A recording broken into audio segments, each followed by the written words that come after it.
Likes the other dog more than he likes the treat.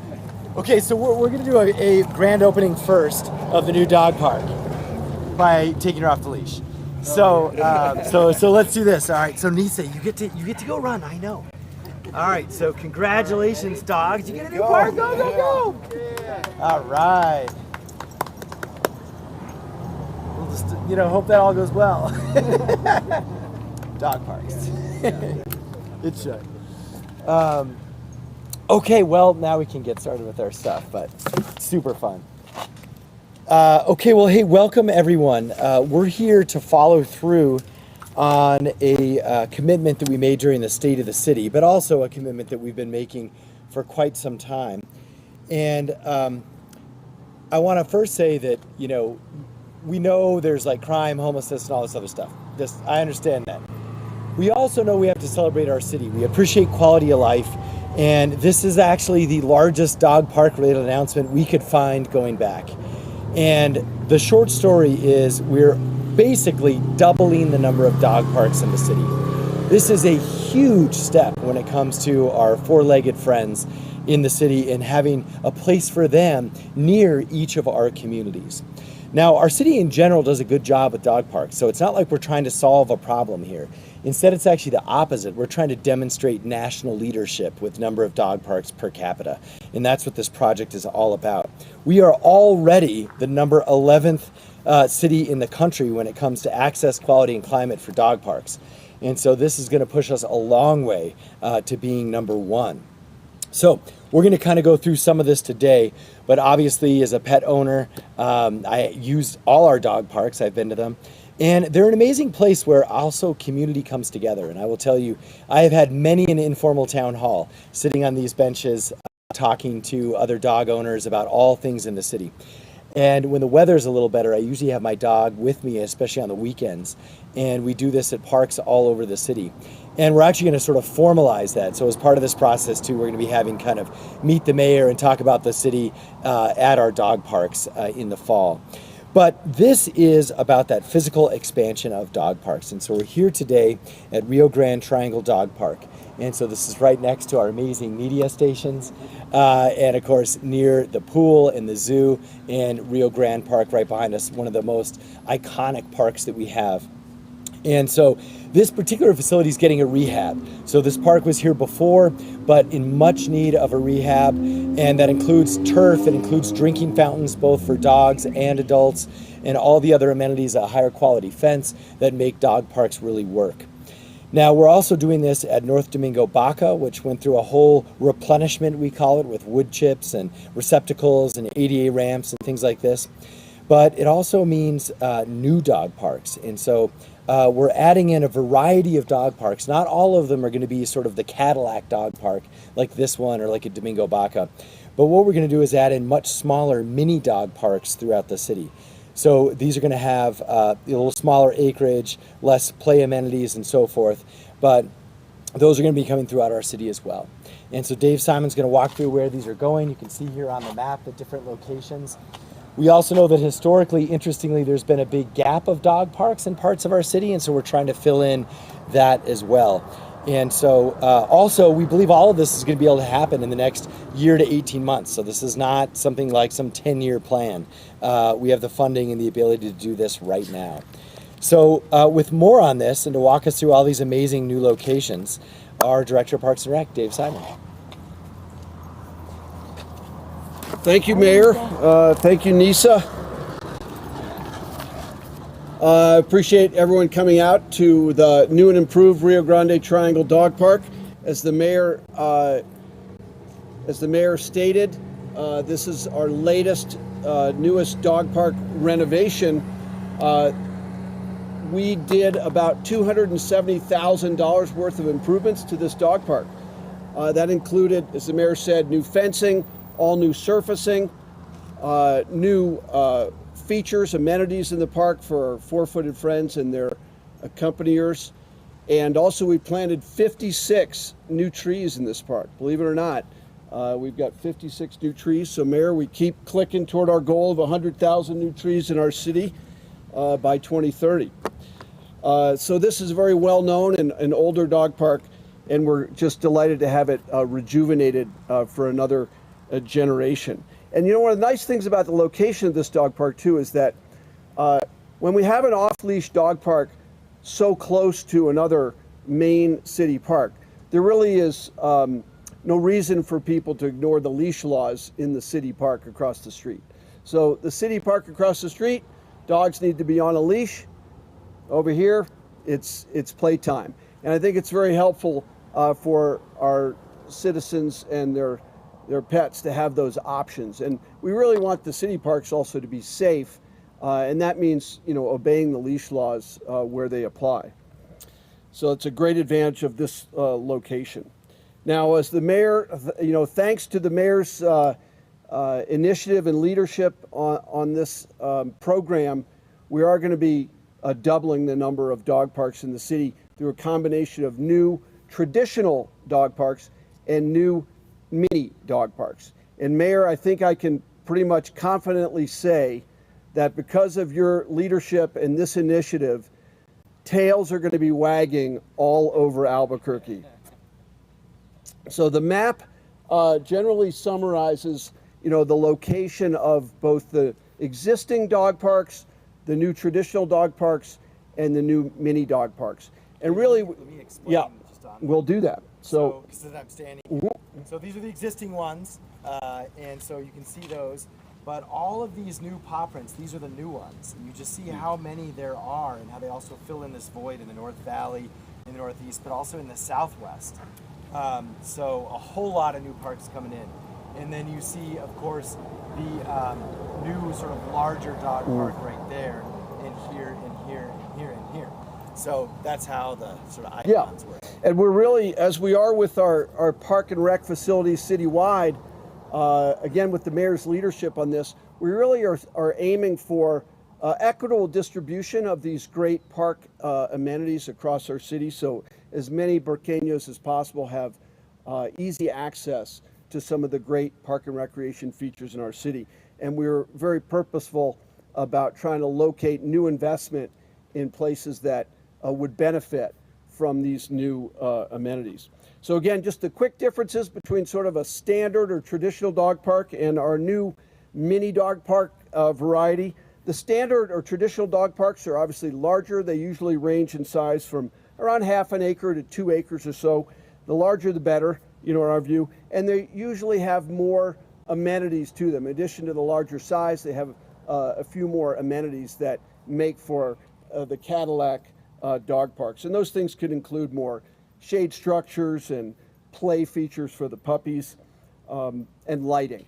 But the mini dog park is really going to be a great strategic way to enhance access to dog parks for our dogs and their owners. And in general, the mini dog parks are going to take advantage of underutilized spaces in parks.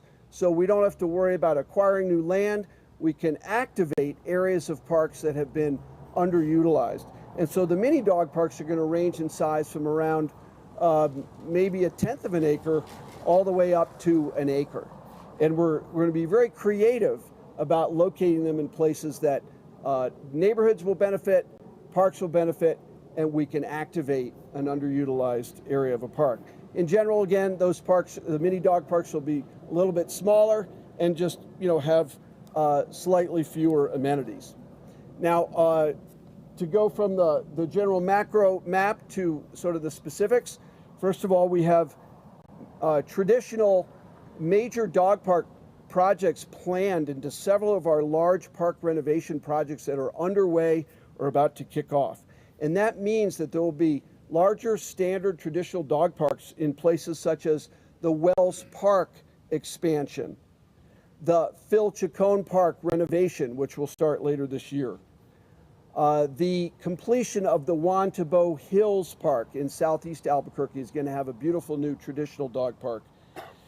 The Vista del Norte Park off of Osuna will also have a traditional dog park, and that feature will pretty much complete a multi-year effort to construct Vista del Norte Park in several phases.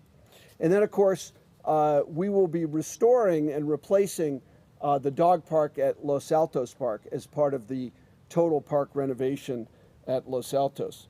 very exciting new developments at some of our larger parks that are going to have really sweet dog parks for our four-footed friends. Now, the mini dog parks, I think we have about 11 of those sort of on the drawing board. Again, as the mayor said, they're going to be scattered around the city. And the first tranche or the first wave of those mini dog parks, those projects are already getting started. They're already underway. So some of the first mini dog parks that we hope to complete include parks at Bel Air Park, Manzano Mesa Park, Montgomery Park, Sandia Vista Park, and a mini dog park next to the West Mesa Aquatic Center.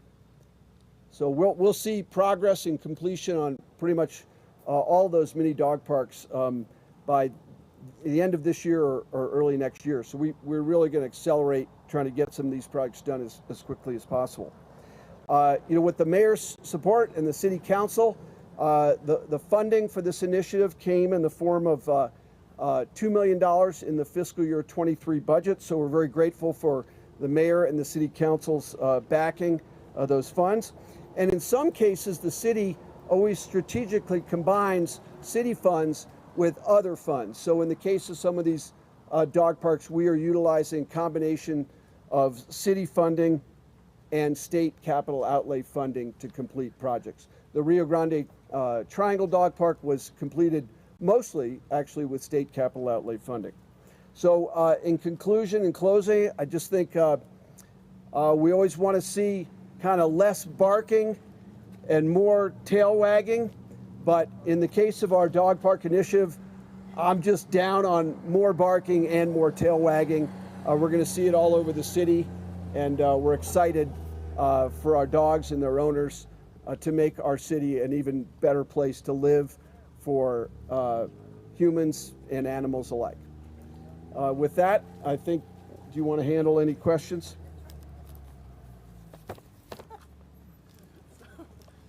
Awesome. All right, thank you all for coming. We will do a quick Q&A. If you all can give your name and the media outlet that you're with, and we will go ahead and get started and see if either Director Simon or Mayor Keller can answer. Go ahead. Feliz Romero, KOB4. This is a question for Director Simon. As you know, we live in a desert. We're in the middle of a heat wave.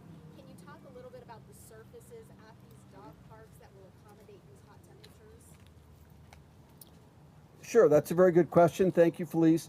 I don't want to brag too much on our staff, but we have over a decade of experience in building and maintaining dog parks. And we've been very attentive to learning lessons from that over the last decade. So we're very familiar with the options between surfacing. And for the most part, the main surfacings that we use in our dog parks, whether they are crusher fine surface or an engineered wood fiber surface mostly, both of those surfaces really are fine for the dogs and their sensitive feet and toes.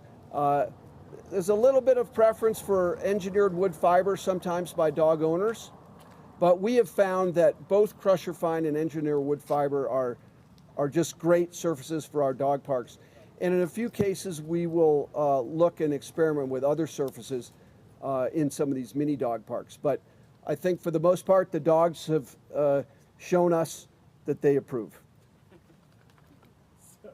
I just want to add one thing too, the drinking fountains for people as well. So, we've talked about this a few times, but we're adding dozens of drinking fountains all over that work in our parks and in our dog parks. Any other questions? So, what are the numbers going to be before and after? Is it 14 to 28, or what's? I think, Dave, they summarize the total number you're going to have to do in your head. Yeah, right there. We have, I think we have 7 new traditional dog parks on the drawing boards, and another 11 proposed mini dog parks. So we will more than double the total number of dog parks in the city. And how much money did you say the city thinks it's going to take to set aside to complete these projects? Or I know you said $2 million. Right, we have a generous allotment, from the city council to work on these projects. Some of these projects have been funded, through previous efforts, such as Phil Chacon Park or completing Vista del Norte. We already have some pre-existing funding, so the $2 million is supplemental to that. But dog parks really range in cost based on size and complexity. So I'll just say that if you're starting from scratch and you're building a brand new traditional regular dog park, depending on the size, it might be a project that could be several $100,000. But we've gotten very creative with these mini dog parks, and we think we can complete many of these mini dog parks for costs that would range from as low as $15,000 to $20,000 up to about $50,000 or $60,000 per park. Any other questions? Go ahead, please. Forgot to ask, are any of these renovations, are you all thinking of like doggy splash pads or any like water features? Well, right. I think the mayor has also been just right on the mark in his initiative for us to build more aquatic features, particularly splash pads for our city. And, we have 3 of them underway, 3 new human splash pads underway right now. And in many other spots where we think splash pads for humans are a very, very good idea. They're a lower cost, high effective way of keeping our adults and kids cooled off and smiling during the summer months. So, but in doggy splash pads, this is present other sort of management challenges, if you will. But I will say this, we are, again, a national innovator in some of the things we do for our four-footed friends. We're one of the only cities in the country that I'm aware of that sponsors an annual doggy splash and paddle event in city pools. So this year, at the end of the summer, we traditionally open up a pool for doggy splash and paddle day. Generally, for the past 3 years, it's been right down the street at the Rio Grande pool. This event is, I can't think of an event that has a higher fun quotient or more smiles and wags than the doggy splash and paddle. And it's been such a success that in 2023, we're actually going to hold 2 doggy splash and paddle events, and the second location will be at Montgomery Pool. So we're not just doing, a splash pad sprinkler move for these puppies. We're giving them the entire pool to play, and it's just a terrific event, and looking forward to that at the end of the summer. All right, if there's no more questions, that will conclude our event. Thank you all for coming.